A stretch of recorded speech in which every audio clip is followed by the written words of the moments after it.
Diego Bandido. Ang kwento. Mula sa mahiwagang burnay. Mula sa mahiwagang burnay.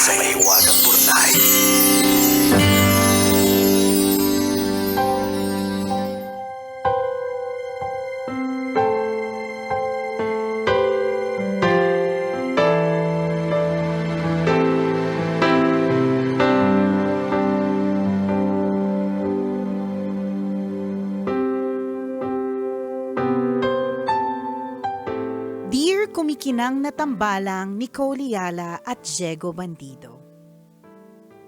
Magandang araw po sa inyo. Itago nyo na lang po ako sa pangalang May. 25 years old at napasulat dahil sa bigat ng damdaming nais kong ibahagi. Matagal ko na po itong kinikimkim sa puso at isipan ko pero ngayon ko lang po nagawang ibulalas. Gusto ko lang po sanang maramdaman na hindi ako nag-iisa, na may liwanag pa rin naghihintay kahit sa mga taong tulad kong sugatan. At sana po ay mabasa ninyo ang sulat ko. Nasa murang edad pa lang po ako nang magmahal ako ng lubusan. Aminado naman ako na wala pa akong muwang noon. Nagmahal ako ng sobra at nagtiwala ako ng bongga. Ibinahagi ko ang ilang bahagi ng sarili ko nang hindi pa lubusang naunawaan kung ano ang ginagawa ko. Hindi naman po kami nagtalik pero may mga nangyayari. Paulit-ulit at sa bawat ilang beses, akala ko ay tama dahil mahal ko siya. Ngayong mas mulat na ako, mas naiintindihan ko na ang sarili kong halaga. Kapag nagbabalik tanaw ako sa mga nangyari sa amin noon, napapapikit ako sa hiya at panghihinayang. Pakiramdam ko, ibinigay ko ang isang bagay na mahalaga nang hindi ko man lang pinag-isipan. Dahil dito, mababa ang pagtingin ko sa sarili ko hanggang ngayon. Nahihiya akong humarap sa mga tao, hirap ako magsalita o magpahayag ng saloobin. Pakiramdam ko hindi sapat ang pagkatao ko. Para bang may parte sa akin na nabasag at kailanman ay hindi na mabubuo pa. Madalas kong tanungin ang sarili ko kung bakit ko hinayaan. Mahal ba talaga niya ako o ako lang ang kumapit sa ilusyon ng pag-ibig? Sa tuwing iniisip ko yon, parang lalo ako nanliliit. Parang nawala ng saysay ang buhay ko. Parang ako na mismo ang nagtaksil sa sarili ko. Tambalang kumikinang, paano ko po ba matututunang patawarin ang sarili ko? Paano ko po muling bubuuin ang tiwalang matagal nang nawala? Paano ko po muling mamahalin ang sarili ko kung ang nakikita ko lang ay ang mga maling desisyon ko noon? Ayokong habang buhay ko itong dalhin. Sawa na akong mabalot ng hiya at lungkot. At nais ko pong matutong magmahal at magpatawad, lalo na sa sarili ko. Nais kong maniwala na may paghilom, na kahit may mga pagkakamali akong nagawa, may pag-asa pa rin para sa muling pagbangon at pagbabagong buhay. Salamat po sa inyong payo, pagbibigay ng pag-asa, at sa yakap na dama ko mula sa hangin ng inyong mga tinig. Hangin ang inyong mga tinig! Ang inyong kumikinang na tagapakinig na nagnanais maghilom. May. May. Parang nilagay ko May 25. Parang May. petsa. May 25 years old. May, 25 years old. Oh. And masyadong tumitingin at inaalala ang kanyang nakaraan. Gabi ka naman, May, dun sa mga taong talagang nagtalik. Sa mga taong Kaya nga, isip talagang ko, parang paano na lang si Nicole?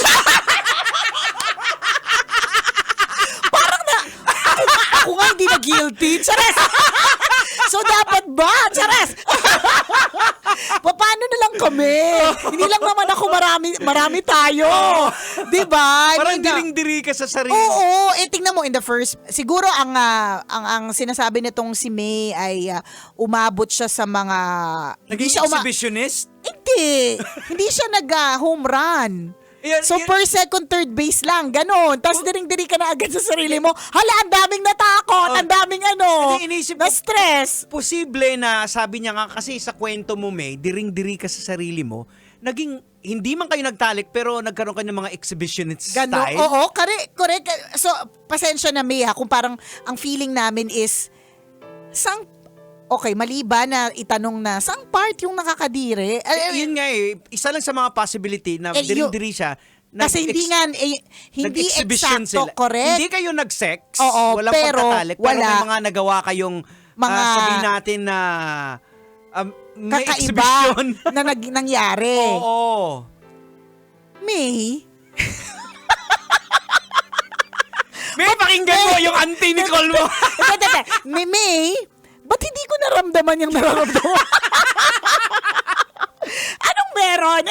Baka nga, Jegs, may mga kakaibang ginawa. Oo, ginawa kakaiba.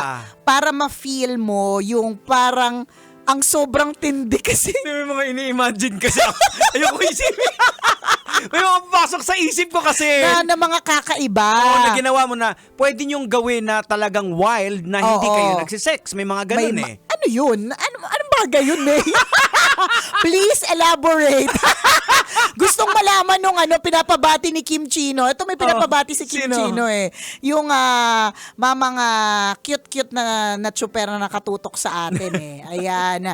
Si Kuya, ito nandito siya eh. Nandito. Teka lang. Ayan, kaya mo yan. Si Kuya. Magsalamin ka na kasi. Ayaw talagang gamitin. Ayaw gamitin.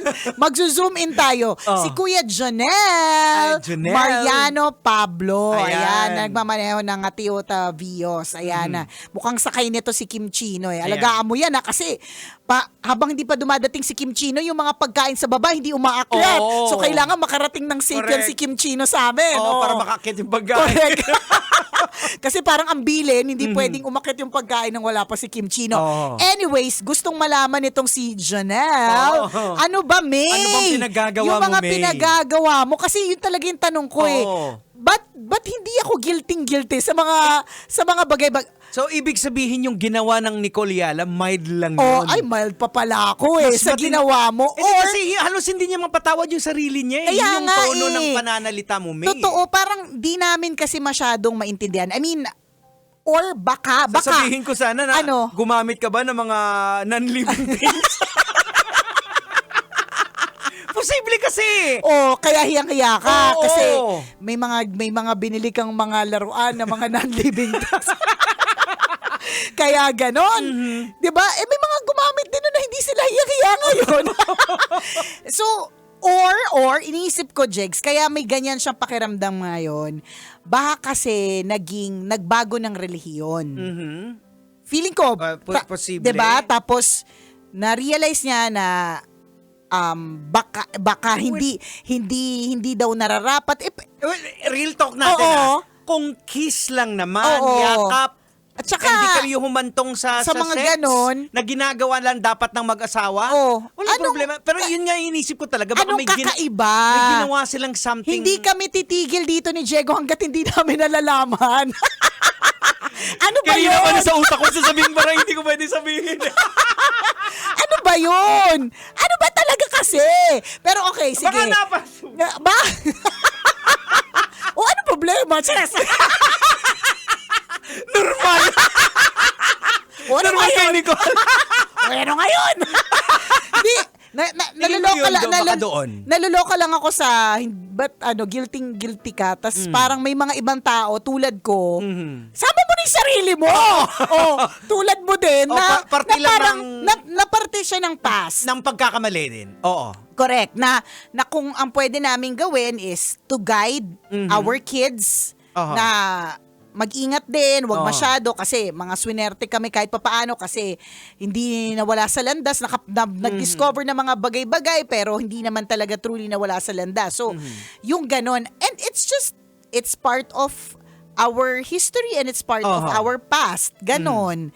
Kaya siguro pinipilit naming alamin, pinipilit ni Diego tanungin, ano ba talaga yon? Aha. Para yung feeling mo, parang sobrang diring-diri ka sa sarili Na mo. hindi mo mapatawad kasi ang tinatanong mo kami paano mo mapapatawad Oo, yung sarili mo. And Diba? in the first place, parang ang dating sa akin, naging jowa mo naman ito. 'Di ba? So, may consensus, nag-agree kayo dun sa mga bagay-bagay. So, dapat don't be too hard on yourself. Una sa lahat, tapos na. May magagawa pa ba yung mababang pagtingin sa sarili, yung pandidiri ngayon sa nakaraan? Wala na siyang wala na siyang magagawa. Nangyari na siya. Ako lang, ma-assume ko lang siguro baka nag-sex nga kayo. Baka ganon. Hindi kayo literally ng sex na pagkakaintindi mo na talagang pagtatalik. May other way kasi yung sex eh. Oo, baka ganon. Oo. Baka nga ng living things. May pangyayari pa rin na... Baka parang ang hindi nyo lang ginawa ay nag-shoot. Oo, yun. Sinut. So, Pero may mga bagay na Yan, oo, na tingin may ko. mga ginawa na parang halos ganon na din Oo, naman. ayan, Parang oo, ganon. parang Kaya, ganon. ano kaya? wala yung kay Nicoliana. Hindi, joke lang. Ibig sabihin, hindi, ang sa akin lang kasi parang, okay, tapos na kasi siya. Yun lang yun. Parang katulad lang ng, sige, mahirap ihalin tulad kasi ayaw naman naming i-invalidate yung nararamdaman mo. Your feelings are valid. At ang maganda dito, alam mo na mali. Yun eh. You are aware na may mga bagay na hindi ka na muna gagawin kasi alam mo nga may mali. Pero doon lang ako babalik sa do not cry over the spilled milk. Nangyari yan dati sa akin, Jegs. Yan, yung do not cry over the spilled milk. Literal na, pagkatapos kong mag-pump ng breast milk, natapon siya. Wag kang mag-focus sa word na pump. Nag-focus ka eh. Nag-focus ka sa pump tsaka sa breast. Pag sabi mo, pump. Yun naman talaga ang tawag. Oo. O, diba? So, after pumping the milk from the breast, Mm. hindi ko siya natakpan Oo. agad. Natapon Natapon. siya. Tumawag pa ako kay Doc Ming Arinduque. Umiiyak. Sabi ko, ang sama-sama kong nanay. Ganyan. Hindi ko man lang inalagaan yung liquid gold, yung gatas na para sa anak ko. Ganon. Tapos, na-realize ko lang din, pag umiyak ako ng buong gabi, na bumalik ba yung gatas? Hindi. 'Di ba?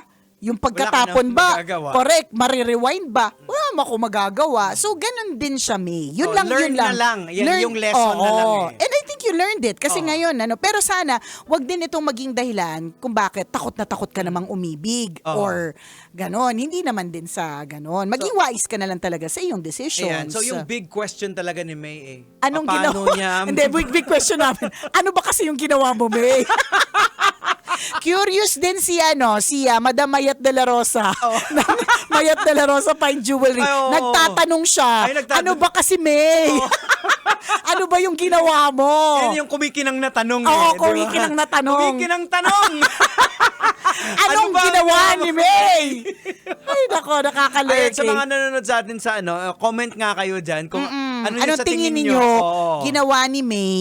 Kaya ganito na lang siya feeling so bad Oo. about herself, Ayan. 'di ba? Now, doon tayo sa part na paano mo mapapatawad yung sarili mo. Well, ako I will share na lang a Bible verse in 1 John chapter 1 verse 9. Sinasabi po dito, if we confess our sins, He is faithful and just and will forgive us our sins and purify us from all unrighteousness. So, ibig sabihin, kung pinatawad tayo ng Diyos, we can learn to forgive ourselves. ourselves. Diba?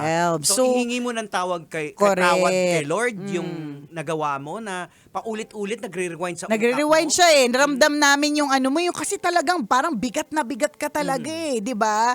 Pero lagi mong tatandaan, hindi ibig sabihin na may mga ginawa po tayo mga mali in the past, wala tayong halaga. Oo. Kasi Kasi ako may mga ginawa akong mali pero feeling ko mahalaga talaga ako today. Alam mo yung parang hindi ko iniisip na may mga mali akong ginawa and I hope that I will not make the same mistakes in the past.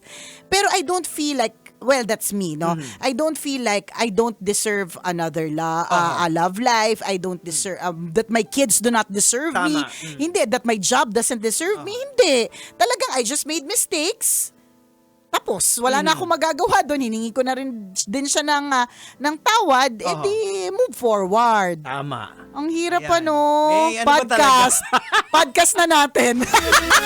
Oras natin 1:39. Ako bang kumikinang naulo? Diego Bandido. At akong kumikinang ina mo, Nicole Liala. Kailangan pa bang i-memorize yan? Basic!